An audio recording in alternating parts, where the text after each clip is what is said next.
everyone, how are you? Let us start our chapter 1 sets of class 11th.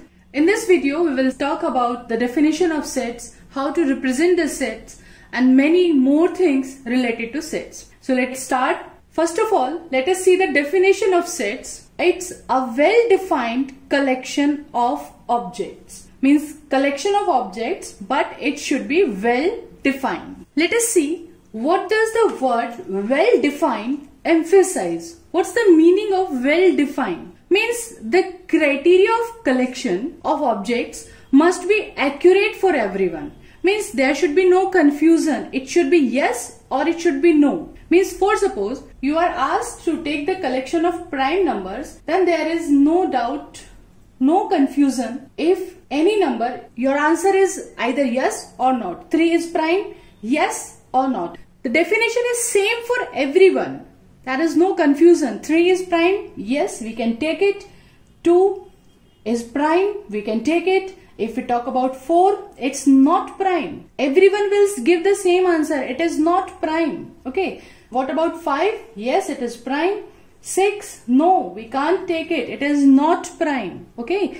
So the definition must be accurate for everyone. Let us take an example. If somebody asks that call some smart boys from your class, then it depends on personal choice.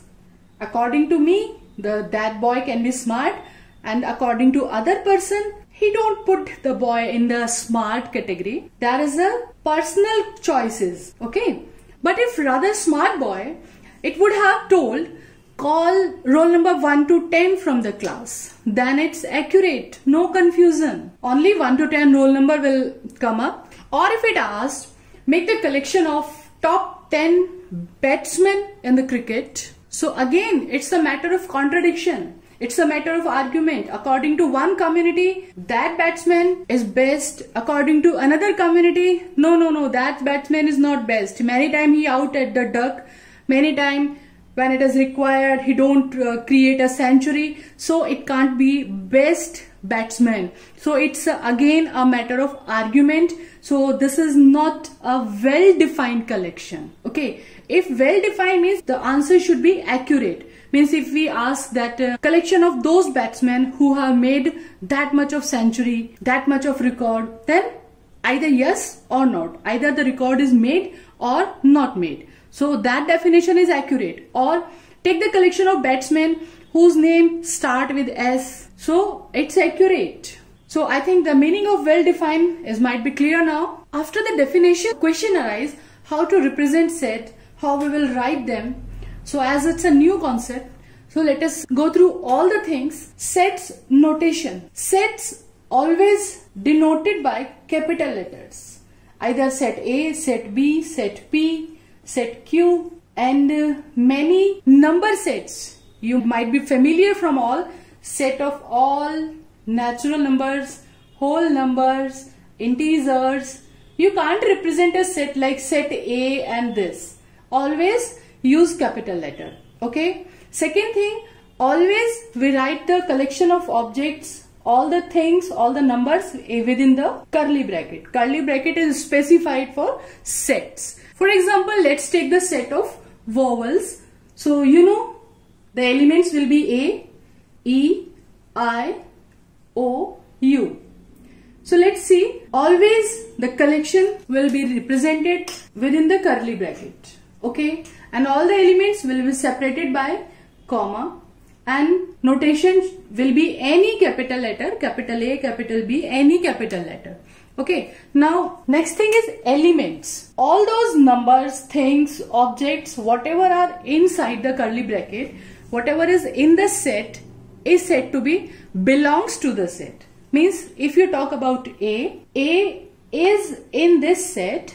So in mathematics we say A belongs to A, and for belongs to we use this symbol. In mathematics, for everything, for every English statement we use a notation. A belongs to A. So we'll not write this complete sentence A belongs to A. We'll write A and this symbol, epsilon symbol is this actually, but in sets it is used for belongs to.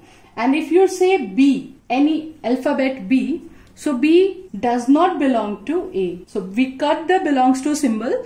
B does not belong to A, C does not belong to A, and E belongs to A. It is read like this: E belongs to A, or E is the element of A.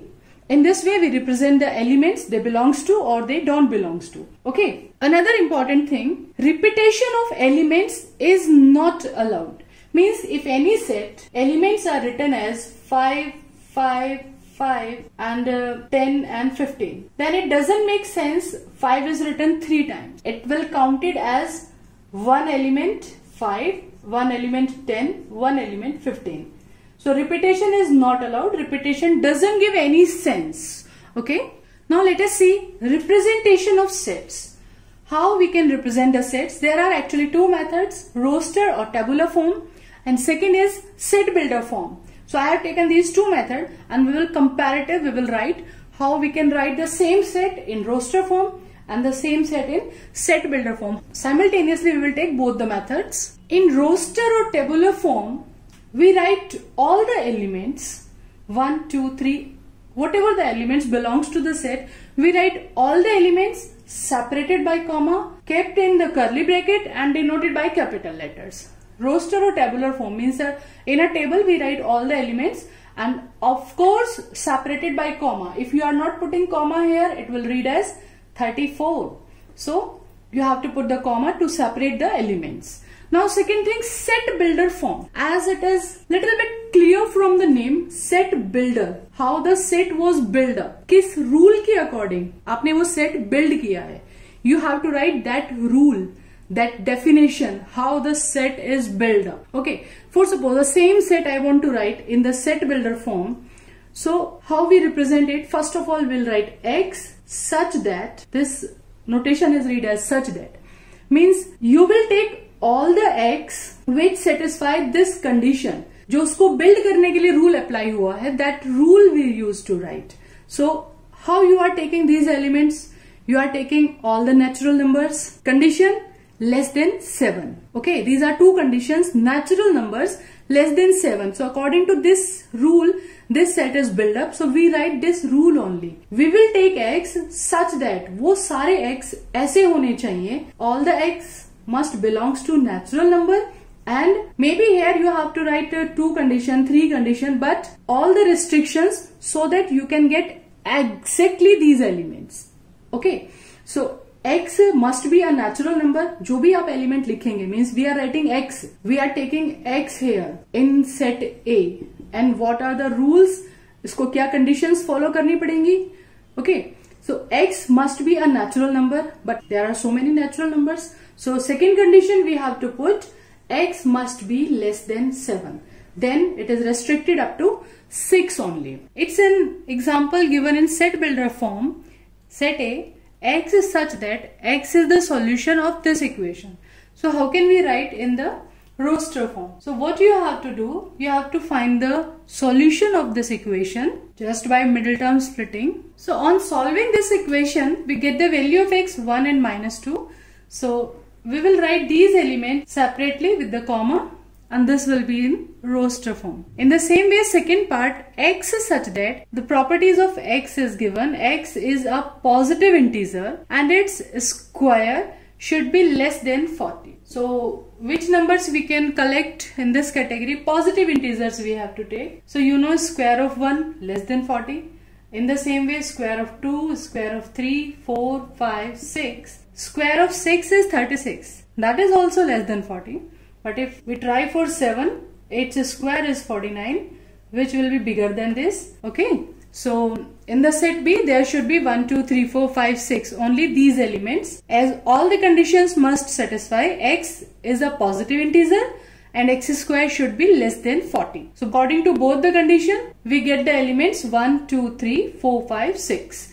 In this way, we can convert set builder form to roster form. Let us see how can we convert roster or tabular form in set builder form. So let us take this example 1, 4, 9, 16, 25. You can observe here that all the numbers are perfect square. So the rule is all the numbers are written as X square.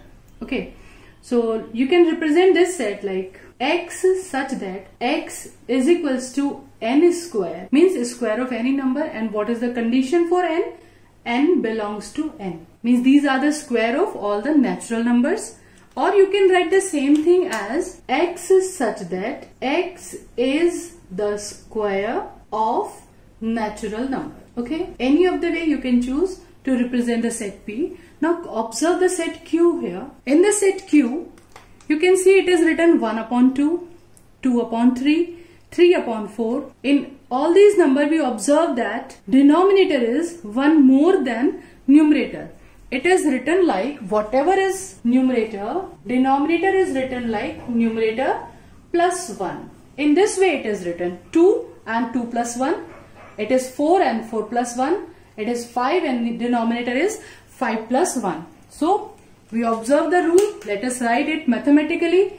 X such that x is equals to, in place of numerator we will denote any number by n, n upon n plus 1. And we have to restrict this n also. So this n is any natural number and n is less than 7. You can write less than 7, or you can write n is less than or equals to 6. Like this, n is natural number, means start from 1 and less than 7, that is up to 6. Denominator is accordingly 6 plus 1, 7. So in this way you can represent it in the set builder form. This is all about sets, notation, representation. In our next video we will come up with some questions of exercise 1.1. Till then, stay tuned, enjoy life, enjoy maths, as it's easy.